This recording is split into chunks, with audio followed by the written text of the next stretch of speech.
Pagi hari ini pada nomor 80803106106 maupun pada nomor 0811700616. Silakan kaum muslim dan muslimah, sahabat pendengar, sahabat pemerhati dakwah, kirimkan saja pertanyaan sebanyak-banyaknya. Insya Allah akan kita bawakan pada kajian yang sedang berlangsung. Kalaupun tidak sempat, maka akan kita simpan untuk pekan hadapan ataupun akan kita bawakan pada taklim Anda Tanya Kami Jawab pada hari Rabu yang juga dibina oleh Ustaz Abu Melkisul Ta'ala. Mari kita simak majelis taklim kita, kajian Islam ilmiah Barokah Pagi Raya 16 pada pagi hari ini di hari Selasa dengan bimbingan guru kita Ustaz Abu Melkisul Ta'ala dengan tajuk doa orang yang dizalimi. Silakan.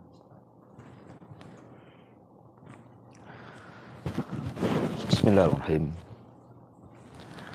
Assalamualaikum warahmatullahi wabarakatuh. Alhamdulillah wassalatu wassalamu ala rasulillah wa ala alihi wa sahbihi wa mawalah wa la hawla wa la quwata illa billahi wa ba'du. Alhamdulillah, segala puja dan puji hanya milik Allah subhanahu wa ta'ala. Salawat dan salam kita hadiahkan kepada Rasul kita Nabi besar Muhammad sallallahu alaihi wa ala alihi wasallam.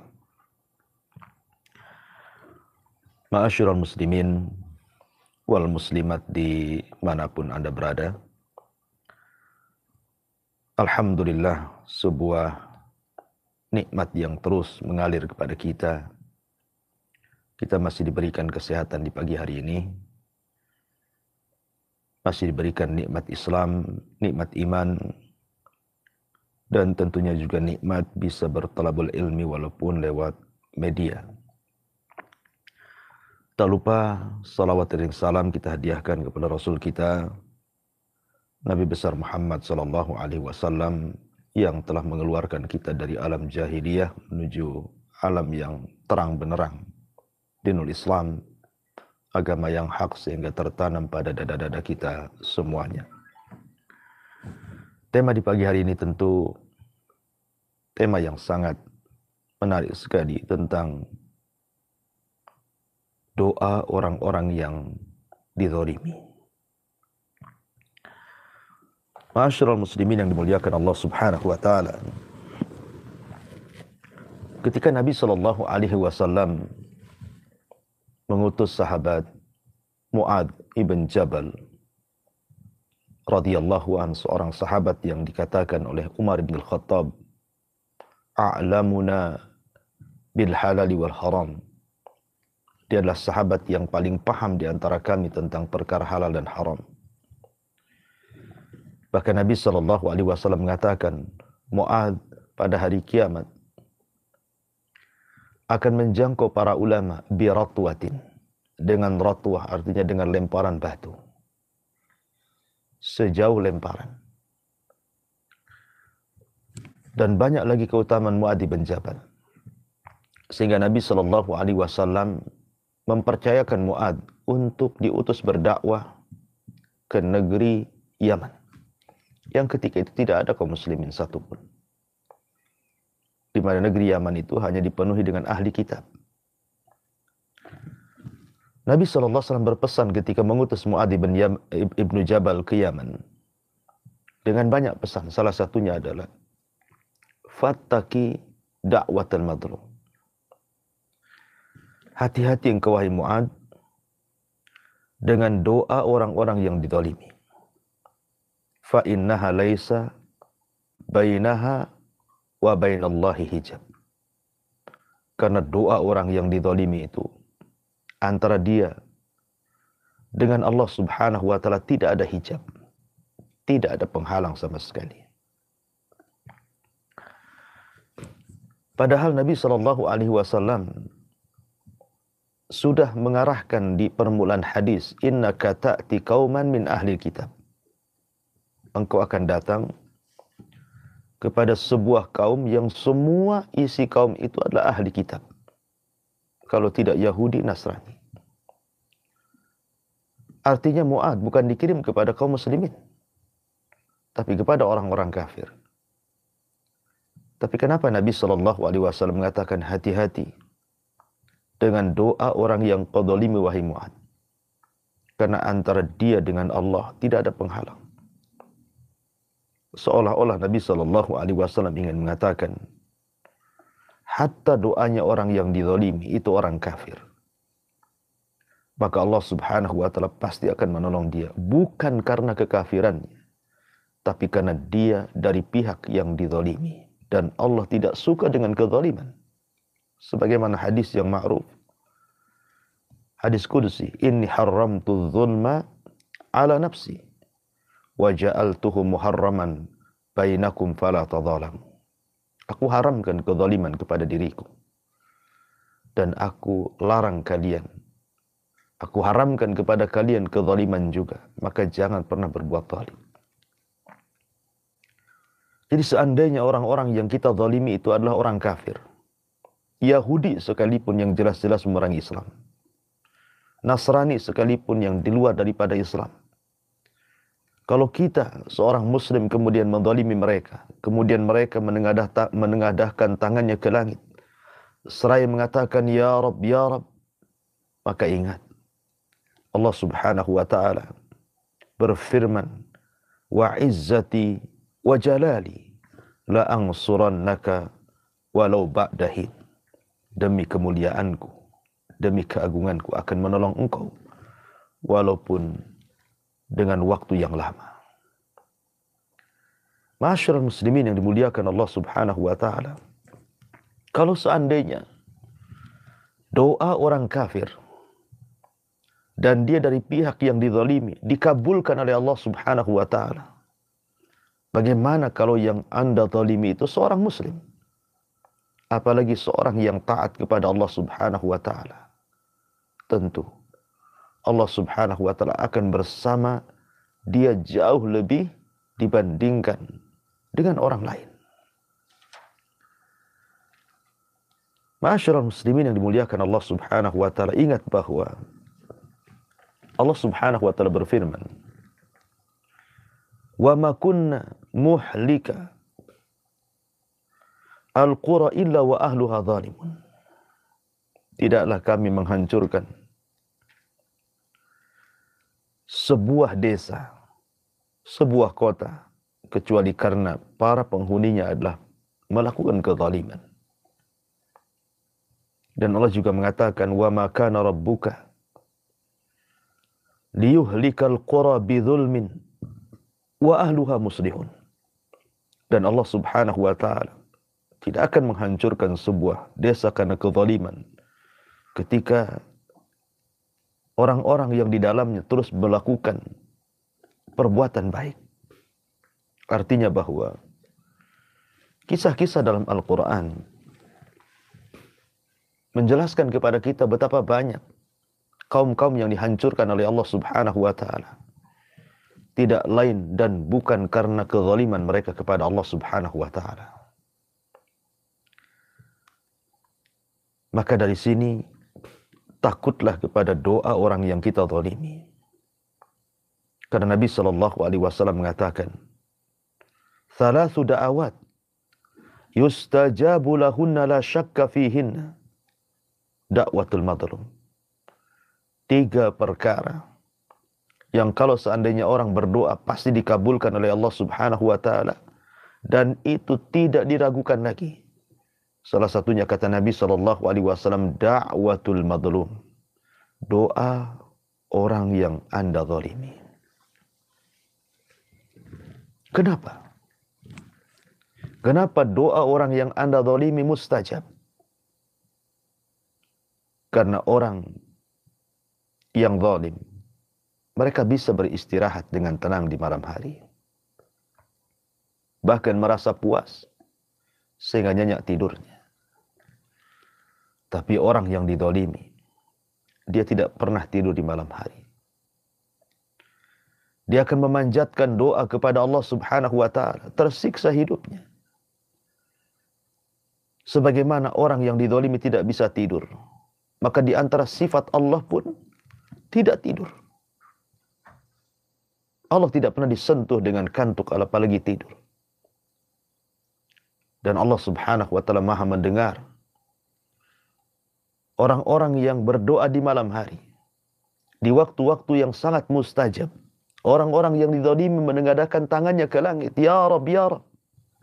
Kira-kira apa yang akan Anda hadapi ketika Allah Subhanahu wa taala yang mengirim balasannya kepada Anda?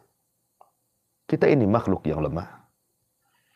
Kalau Allah Subhanahu wa taala zat yang kuat membalaskan perbuatan zalim, kira-kira siapa yang mampu untuk mencegahnya?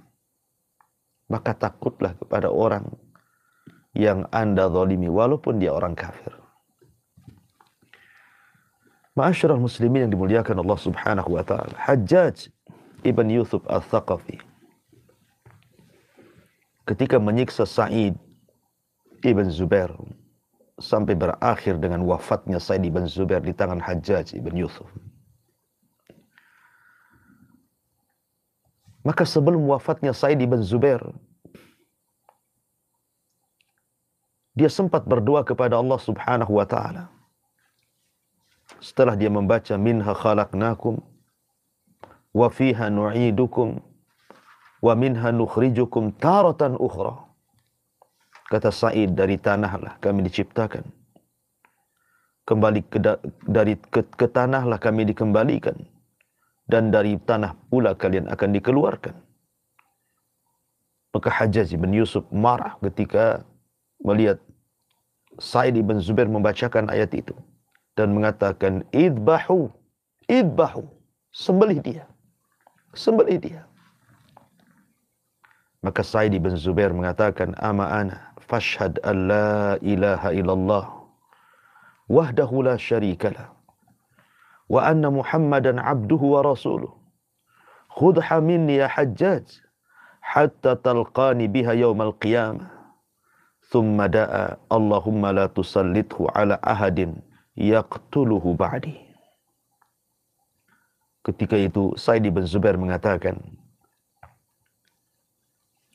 wahai Hajjaj, persaksikan bahwa tidak ada sesembahan yang berhak disembah kecuali Allah, yang tidak ada sekutu baginya, dan bahwa Muhammadlah hambanya dan rasulnya. Silakan lakukan sekehendakmu wahai Hajjaj, tapi kelak engkau akan berjumpa dengan aku pada hari kiamat. Kemudian Sa'id ibn Zubair mengatakan, ya Allah, la tusallithu ala ahadin yaqtuluhu ba'di.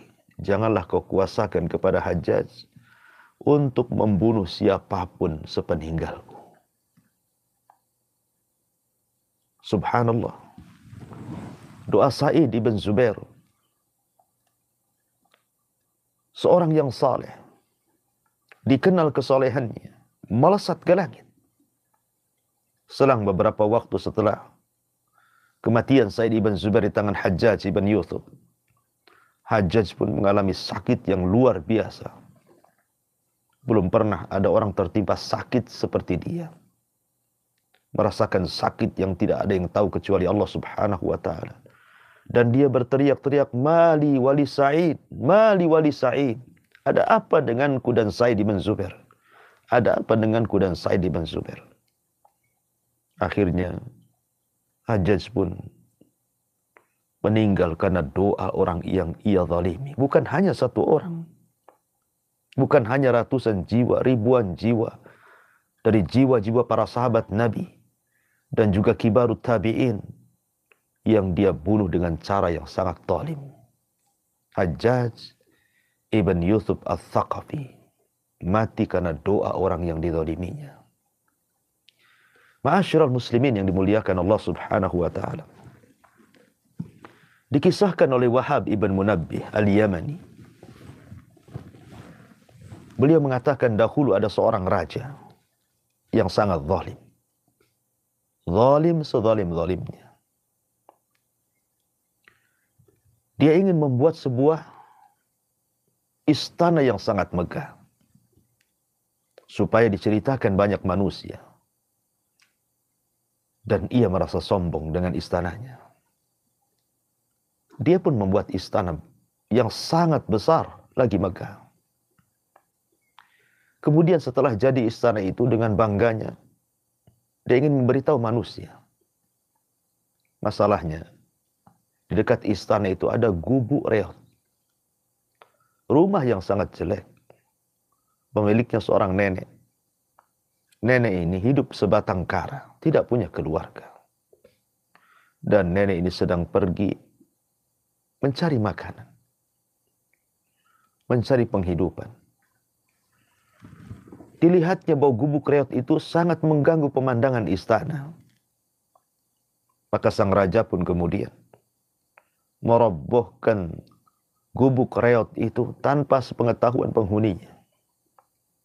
Maka diperintahkan para prajurit untuk merobohkan dan membersihkan supaya istananya tidak terkesan kumuh dengan adanya gubuk reot di sampingnya itu. Sang nenek pemilik gubuk itu tidak tahu karena dia sedang pergi. Ketika di sore hari sang nenek ini ingin beristirahat pulang ke rumahnya. Rupanya rumahnya sudah tidak ada lagi.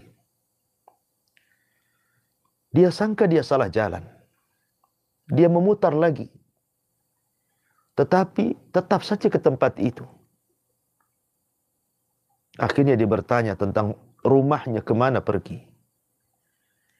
Maka orang-orang mengatakan, wahai nenek, rumahmu sudah dirusak oleh para prajurit raja karena merusak pemandangan istana.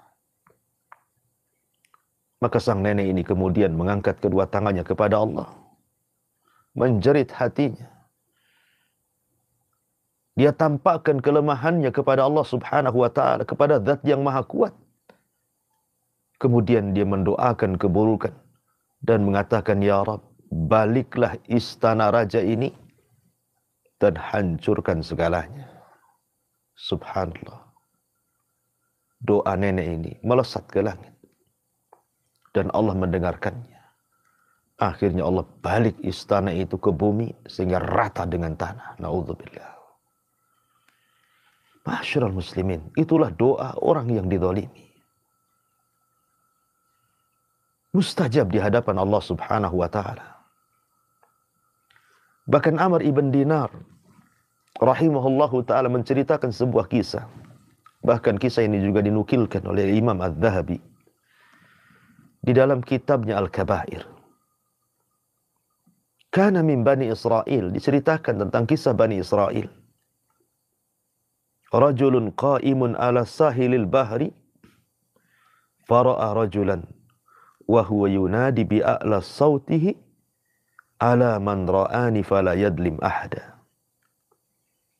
Bahwa ada seorang laki-laki berdiri di samping sungai. Kemudian dia dilihat oleh orang dan dia sedang berteriak dengan sekencang-kencangnya teriakan sambil mengatakan, man ra'ani fala yadlim ahada. Siapapun yang melihatku, janganlah dia melakukan kezaliman kepada siapapun. Bagaimana kisahnya?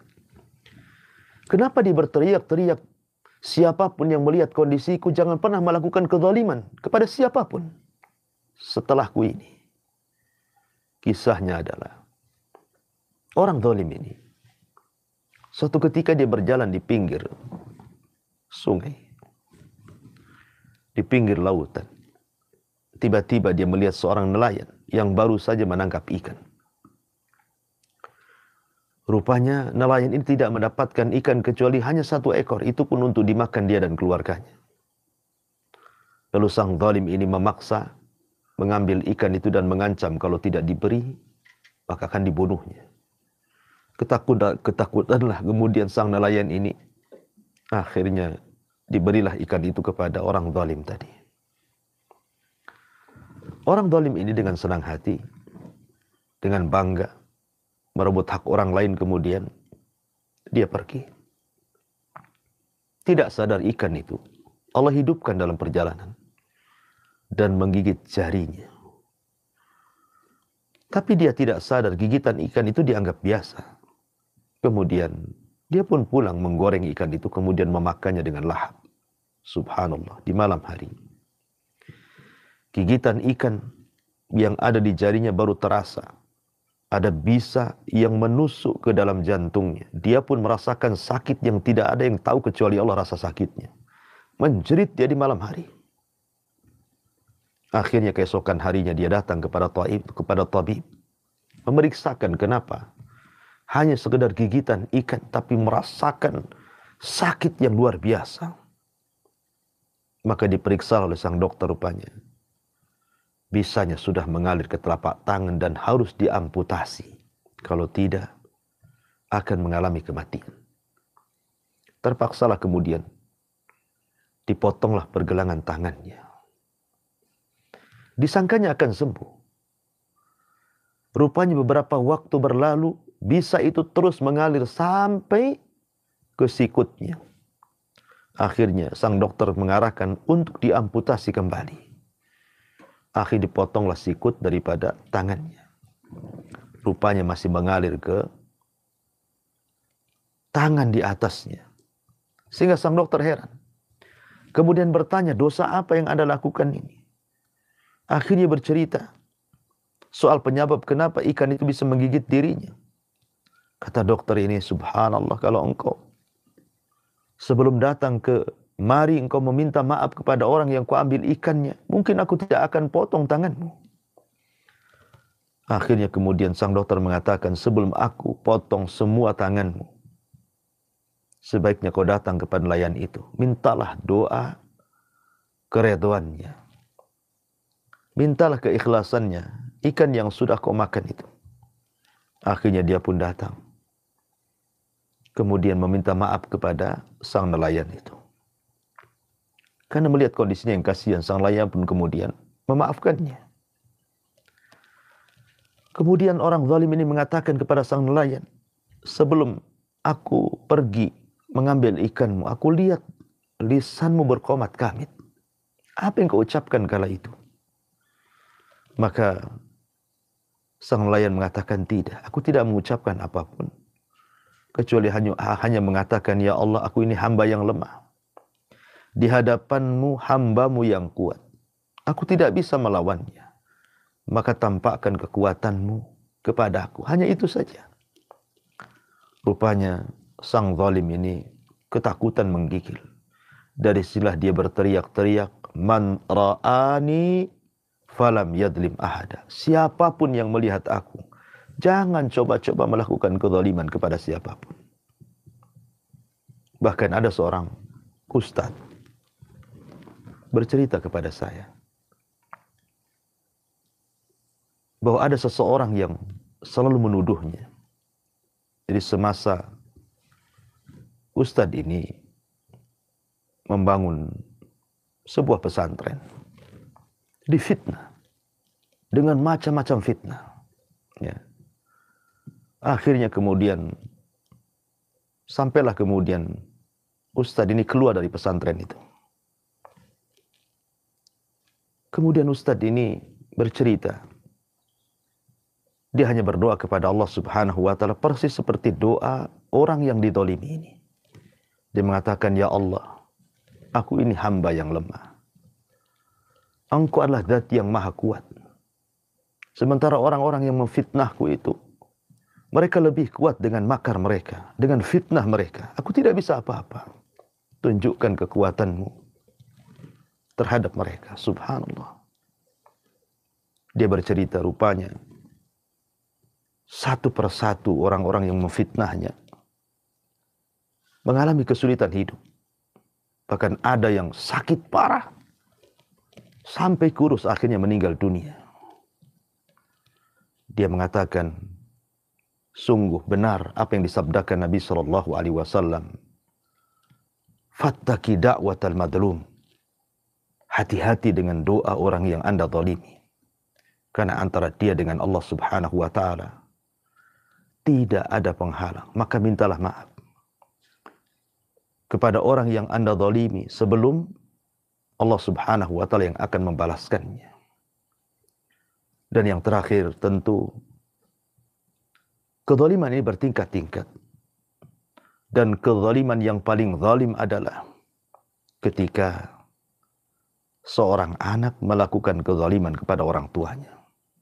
Durhaka kepada orang tuanya. menyakiti orang tuanya, bahkan terkadang sampai membunuh orang tuanya. Dahulu waktu kita masih kecil, mungkin kalau ada kabar seorang anak memukul orang tua, mencaci maki orang tua, itu rasanya heran. Tapi hari ini bukan hanya sekedar mencaci maki, sampai membunuh orang tuanya. Setega itu anak di zaman sekarang. Zalimnya dia kepada orang tua. Perhatikan kisah Jurayz al-Abid, seorang ahli ibadah di zaman Bani Israel, yang dikisahkan oleh Abi Hurairah radhiyallahu anhu. Sebuah hadis yang sahih yang dikeluarkan Imam Bukhari dan Muslim. Nabi SAW bercerita tentang kisah sahib Jurayz, orang yang bernama Jurayz, rajulan abidan, seorang laki-laki yang ahli ibadah. Dia tidak pernah meninggalkan saumaahnya, tempat ibadah yang biasa dia beribadah di situ. Sampai suatu hari ibunya memanggil dia sementara Jurayz ini sedang sholat. Ya Jurayz, ya Jurayz. Tapi Jurayz sedang sholat. Dia mengatakan dalam hatinya, ya Rabb, ummi wa salati. Ummi wa salati. Haruskah aku datang menemui panggilan ibuku, tapi satu sisi sholat ini panggilan dirimu. Akhirnya dia pun justru tidak mengindahkan panggilan ibunya, bahkan melanjutkan sholatnya, padahal dia sedang sholat sunnah. Dalam hukum Islam, bahwa kalau kita dipanggil orang tua dan kita sedang sholat sunnah, batalkan. Karena panggilan orang tua itu wajib, sementara sholat sunnah itu hanya sunnah saja. Tapi karena Jurayz, dia hanya seorang ahli ibadah, bukan seorang alim, mungkin itu ijtihad dia. Dia tidak membatalkan sholatnya sampai ibunya marah. Dan ibunya mengata-ngatai dengan kata-kata doa yang buruk kepada Jurayz. Ma'asyiral muslimin yang dimuliakan Allah Subhanahu wa ta'ala, apa kata ibunya? Allahumma la tumithu hatta yangdura ila wujuhil mumisat. Kata ibunya, demi Allah, ya Allah, jangan kau matikan si Jurayz itu, sehingga engkau perlihatkan kepada si Jurayz putraku itu muka-muka wanita-wanita pelacur di hadapan. Subhanallah. Akhirnya Allah Subhanahu wa ta'ala kabulkan permintaan sang ibunda yang tersakiti, padahal Jurayz ini menyakiti bukan dengan lisannya, bukan dengan perbuatannya, dengan memukul, menyakiti, tidak. Dia hanya tidak memenuhi panggilan ibunya, dan itu pun sedang beribadah, bukan sedang melakukan apa, sedang beribadah. Itu saja dianggap menyakiti ibunya, dan ibunya berdoa kepada Allah, mustajab doanya. Suatu hari ada orang yang tidak suka dengan Jurayz dan ingin menghancurkan karakter Jurayz, ingin menghancurkan wibawa Jurayz. Akhirnya kemudian diutusnya wanita pelacur untuk menggoda Jurayz, tapi sang Jurayz tidak pernah tergoda siapapun, hatta dengan wanita-wanita cantik, pelacur sekalipun. Sampai akhirnya kemudian wanita ini putus asa untuk menggoda Jurayz. Kemudian dia berzina dengan seorang penggembala yang tidak jauh daripada situ. Hamilah wanita ini. Kemudian lahir. Maka dia pun memfitnah Jurayz bahwa bayi itu adalah bayinya Jurayz. Semua Bani Israel tidak menyangka, sehingga mereka emosi, dirobohkannya tempat ibadah Jurayz itu. Subhanallah. Akhirnya kemudian Jurayz pun ketika disakiti, dipukuli, dia meminta waktu untuk melakukan sholat 2 rakaat. Setelah itu dia minta didatangkan bayi tersebut, kemudian dicubitnya. Kemudian Jurayz mengatakan, man abuk, siapa bapak? Maka bayi itu tiba-tiba bicara dan mengatakan, abi ra'il ghanam, bapakku adalah penggembala kambing. Menyesalah Bani Israel. Akhirnya kemudian mereka pun berjanji untuk membuatkan tempat ibadah yang dari emas, tapi Jurayz tidak mau. dan mengatakan, kembalikanlah tempat ibadah yang kalian hancurkan. Singkat cerita bahwa akhirnya mereka pun mengembalikan tempat ibadah Jurez dan minta maaf kepada Jurez.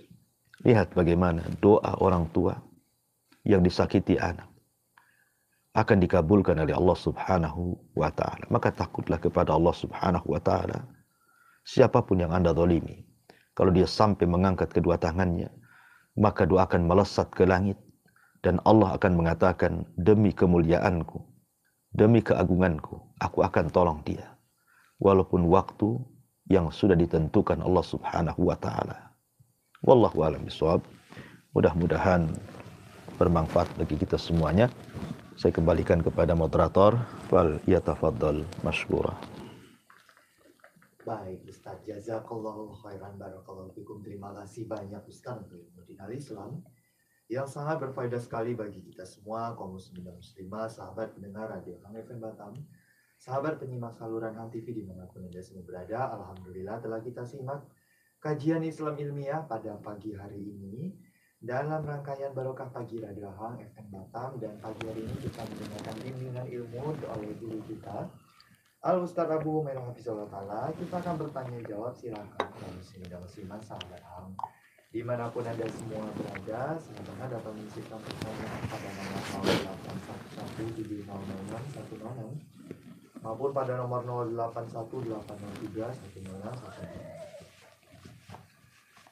Pada pagi hari ini ada Ibu Halimah di Malang, Jawa Timur. Ustaz, jazakallahu khairan Ibu untuk pertanyaannya. Pertanyaan dari Ibu Halimah di Malang, Jawa Timur. Ustaz, bagaimana dengan seseorang yang punya saudara saudara dekat ataupun saudara dari pihak keluarga. Sayangnya saudara ini tidak pernah sedikit pun menyambungkan tali silaturahim sama kita. Padahal kita tidak ada masalah apa-apa dengan dia. Di sisi lain saudara tadi itu biasanya menghubungi kita duluan hanya kalau ada maunya saja, Ustaz, entah itu minta harta ataupun minta sedekah dan sebagainya. Sebenarnya kalau beliau ini minta ditanggapi, Ustaz, tapi nanti setelah dikasih menghilang lagi seperti yang di awalnya tadi, seperti tidak ada hubungan silaturahim sama sekali. Bagaimana ya Ustaz sikap seseorang kalau memiliki saudara yang demikian itu?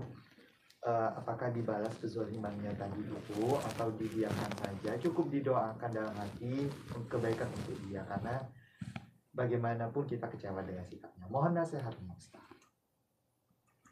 Iya, alhamdulillah.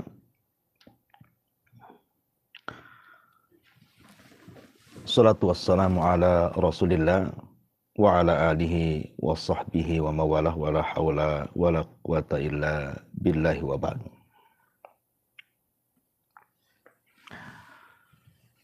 Jadi apa yang Anda rasakan tentu ini juga perwakilan dari hamba-hamba Allah yang lainnya. Karena kasus seperti ini juga banyak sekali. Bukan Anda yang merasakan saja, hampir semua orang-orang merasakan seperti yang Anda rasakan. Anda sudah berbuat baik kepada kerabat. Tapi kerabat itu tak tahu diri, tak tahu berterima kasih.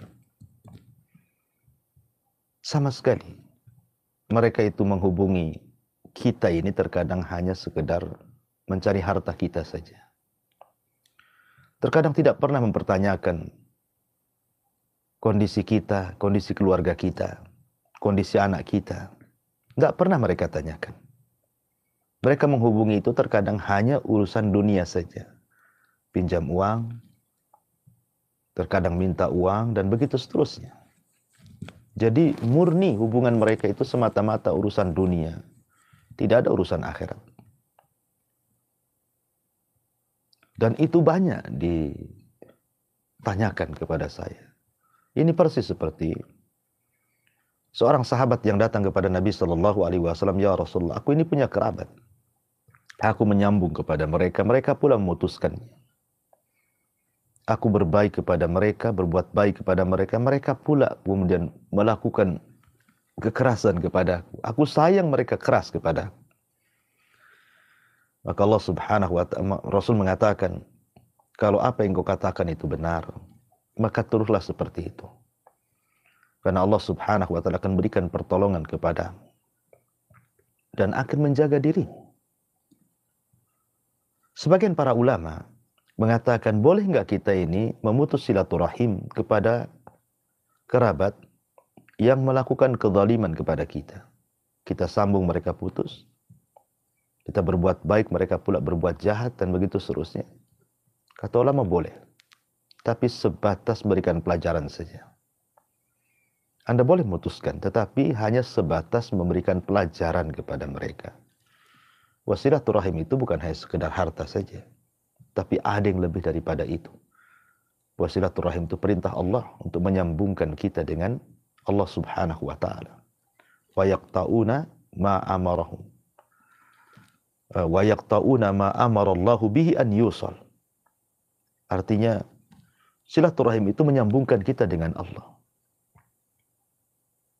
Maka kita katakan bahwa, yaitu kalau seandainya Anda tidak sabar. Tapi kalau Anda sabar, nggak usah dipedulikan dengan apa yang mereka balas terhadap kebaikan Anda kepada mereka. Karena balasan itu bukan dari makhluk. Balasan itu dari Allah Subhanahu wa ta'ala. Yakinlah bahwa Allah akan membalas kebaikan Anda, dan Allah juga akan membalas keburukan orang yang berbuat buruk kepada Anda. Wallahu a'lam. Baik, Ustaz, jazakallahu khairan Ustaz untuk nasihatnya untuk menanggapi pertanyaan Ibu Halimah di Malang, Jawa Timur. Insya Allah jadi member faedah bagi kita semua. Selanjutnya ada Ibu hamba Allah di Batam Kota. Ustaz, ini ada pertanyaan. Andaikan ada seorang anak yang tidak sengaja, Ustaz, tidak sengaja berbuat sesuatu yang menyakiti perasaan orang tua, dan sayang sekali belum sempat minta maaf kepada orang tuanya, dan orang tuanya pun meninggal. Bagaimana ya Ustaz? Apakah ada cara untuk menebus kesalahan itu, Ustaz? Mohon penjelasan. Ya, alhamdulillah, salatu wassalamu ala rasulillah. Iya, terkadang penyesalan itu datang setelah orang yang kita sakiti meninggal. Apalagi yang orang yang kita sakiti ini orang tua. Maka ini akan menjadi penyesalan sepanjang zaman. Akan tetapi, kalau seandainya Allah Subhanahu wa ta'ala takdirkan orang yang Anda sakiti sudah tidak ada, apalagi dia orang tua, bukan berarti kemudian Anda putus asa. Tidak. Ada kebaikan-kebaikan yang diperintahkan di dalam Islam. Birrul walidain setelah meninggalnya orang tua. Kalau memang Anda dulu suka menyakiti orang tua dan tidak ada kesempatan untuk minta maaf, akhirnya sampai orang tua meninggal, maka ada cara-caranya. Pertama, Anda doakan dengan doa kebaikan. Minta kepada Allah setiap salat Anda di waktu-waktu yang mustajab, agar Allah mengampuni dosa-dosanya, menerima amalannya. Kemudian yang kedua, bersedekahlah. Banyak-banyak bersedekah. Niatkan sedekah Anda untuk orang tua. Kemudian jadilah anak yang saleh, anak yang baik. Karena kebaikan Anda akan sampai kepada orang tuanya. Karena anak itu adalah bagian usaha orang tuanya. Kalau Anda baik setelah meninggalnya orang tua, maka kebaikan Anda akan sampai kepada orang tua Anda.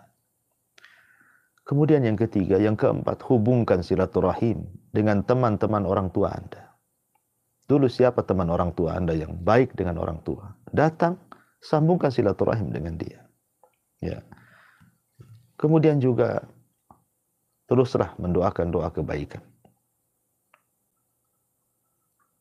Dan jangan pernah kemudian mengulang kembali. Karena bagaimanapun terkadang ada hadis Nabi mengatakan, tabarru aba'akum, tabarrukum abnaukum.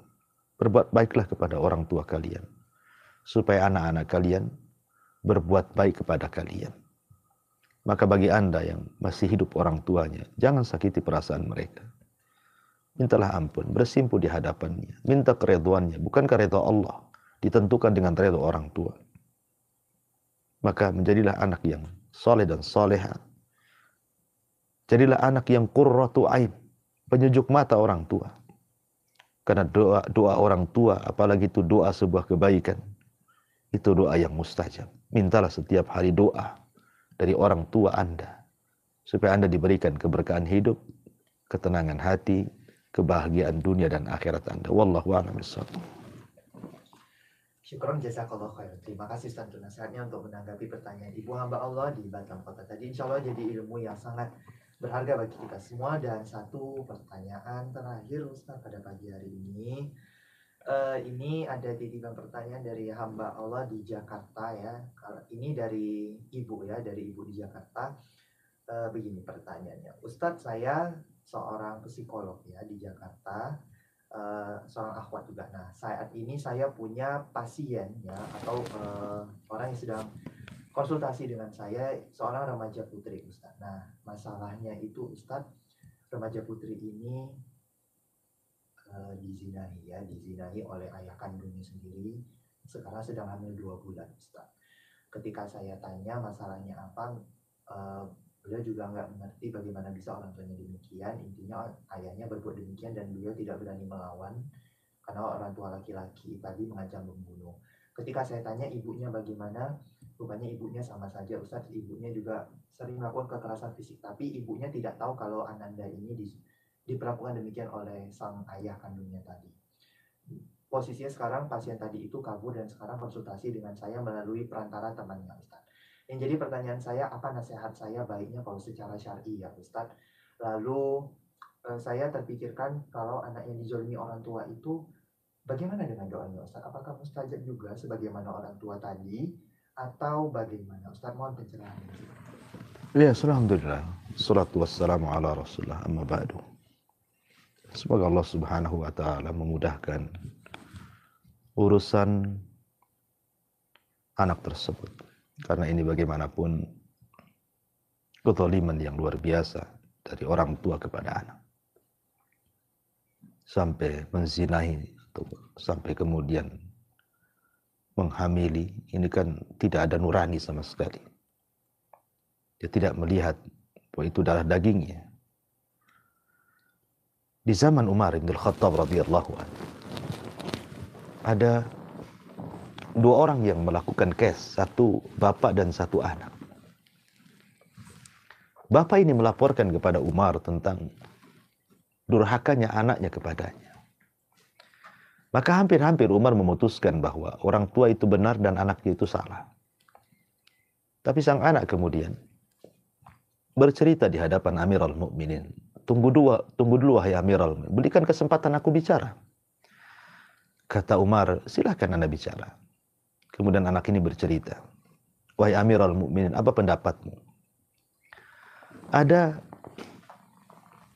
seorang budak yang digauli tuannya. Kemudian budak ini hamil. Tuannya tidak suka dengan kehamilannya. Akhirnya dicampakkanlah budak itu. Lahirlah dari budak itu anak daripada tuannya. Tapi tuannya tidak mengakuinya. Tidak pernah mendidiknya, tidak pernah membesarkannya. Jadilah anak ini jahat kepada tuannya. Kira-kira yang salah siapa? Maka Umar bin Khattab radhiyallahu mengatakan, yang salah tuannya. Kata anak ini, itulah yang terjadi kepadaku. Aku adalah anak daripada dia, dari budaknya. Aku tidak pernah dididik sama sekali. Maka Umar mengatakan kepada bapak ini, pergilah engkau. Sebelum manusia melaknatmu, Allah sudah lebih dulu melaknatmu. Lihat bagaimana Umar bin Khattab radhiyallahu anhu mengatakan bahwa kejahatan itu tidak mesti dilakukan seorang anak kepada orang tua, tapi juga banyak orang tua yang melakukan kejahatan kepada anaknya. Maka orang tua yang seperti ini dilaknat oleh Allah subhanahu wa ta'ala. Karena dia adalah dayuth. Bahkan lebih daripada dayuth. Dayuth saja sudah dilaknat. Siapa dayuth itu? Orang tua yang tidak punya kecemburuan. Keluarganya maksiat kepada Allah. Dia pula yang kemudian melakukan maksiat. Memperkosa anaknya. Dia dayuth dan dia zalim. 2 dosa dia terima. Maka tentu doa anak kepada orang tua pun kan mustajab, walaupun dia orang tuanya. Jangankan lagi orang mukmin, orang kafir pun yang berdoa mustajab, karena Allah akan berdiri di sampingnya, bukan karena kekafirannya, tapi karena dia di pihak yang dizalimi, bukan karena dia orang tuanya, tapi karena di pihak dia orang yang menzalimi. Maka Allah akan bersama orang yang dizalimi. Ya. Ma'asyiral muslimin yang dimuliakan Allah Azza wa Jalla. Tapi walaupun demikian, kepada anak tersebut, berdoalah kepada Allah agar orang tuanya diberikan hidayah. Kalaupun sudah terjadi seperti ini, sudah terlanjur seperti ini kan semua takdir Allah Subhanahu wa Ta'ala. Allah sudah mencatat di Lauhil Mahfuz 500 tahun sebelum Allah menciptakan langit dan bumi akan terjadi peristiwa seperti ini. Maka yakinlah Anda dengan takdir Allah, bahwa ini semua takdir Allah. Kalau Allah berkehendak, siapa yang bisa mencegah kehendak Allah? Dan kalau Allah tidak berkehendak, tidak ada yang bisa menjadikan sesuatu terjadi. Maka bersabarlah. Terkadang musibah di luar kehendak kita. Tapi ingatlah, Allah tidak mungkin mengirim sebuah musibah kepada siapapun kecuali kita bisa menghadapinya. Musibah sebesar apapun, Allah tidak pernah menimpakan kepada manusia di luar kemampuannya. Mustahil. Anda bisa menghadapinya. Katakan kepada anak itu, Anda bisa menghadapinya. Bersabar kepada Allah, lebih dekat lagi kepada Allah Subhanahu wa Ta'ala. Dan kalau anak itu lahir, maka besarkan anak itu. Jangan benci. Karena anak itu tidak ada hubung kait dengan bapaknya. Anak itu lahir adalah murni anak Anda, nasabnya kepada ibunya. Bukan kepada orang yang memperkosa Anda. Tidak ada nasab sama sekali. Terputus kewaliannya, terputus kemahramannya, terputus warisnya. Murni itu anak Anda. Wa kullu maulud yuladu alal fitrah. Setiap bayi yang dilahirkan terlahir fitrah. Boleh jadi kalau anak itu dididik dengan baik. Jangan pernah ceritakan bapaknya siapa. Ya, didik dengan baik. Dan dia menjadi anak soleh. Boleh jadi itu akan menjadi perantara masuk surga Anda. Pintu surga akan dibukakan bagi Anda. Kalau Anda sabar, tidak perlu putus asa. Semoga hal-hal yang terkadang kita anggap buruk, itu sebuah kebaikan di sisi Allah Subhanahu wa Ta'ala. Karena ada surga yang tidak bisa diraih dengan sholat, dengan puasa, dengan zakat. Rupanya hanya bisa diraih dengan kesabaran. Dan tidak mungkin sabar itu muncul kecuali adanya ujian. Maka bersabar kepada Allah Subhanahu wa Ta'ala. Minta agar pada setiap kesulitan itu segera datangkan kemudahan. Inna ma'al usri yusra. Wallahu a'lam. Jazakallahu khairan, terima kasih banyak Ustaz untuk nasihat akhirnya pada kesempatan pagi hari ini untuk menanggapi pertanyaan dari Ibu Arta tadi ya. Insya Allah